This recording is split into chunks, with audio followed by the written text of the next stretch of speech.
IFM News Police Report.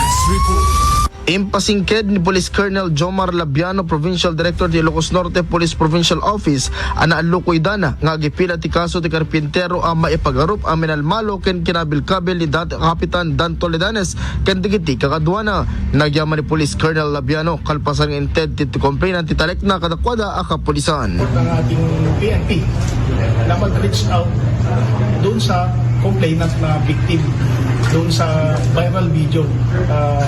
Kahit ibang probinsya nakatira, pinunta na ating elements ng Lawag City Police Station at kinuhanan siya ng statement, yung affidavit of complaint doon. At initially, siya ay pumayag ng mag-file ng case doon sa mismong nangyari sa kanya way back 2025. Nagpapasalamat kami sa kanya at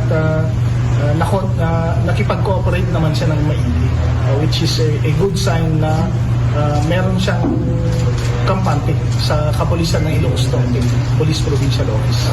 Dito'y ang malagip ani Reynold Villegas ken iti maysabay a karpintero tinapabasol ang maipagarup ang nagtakaw ken nagaramat iti droga iti napalabas at awen iti agdama ket awang pay tisungbat ni Kapitan Dan Toledanes iti daytoy nga issue kontra ken kuana ngem adalata dagiti nga sakit akunada asaan nga amo dagiti agkom komento ti sasawenda. Para iti IFM News, Idol Lawrence Martinez, Tatak IFM.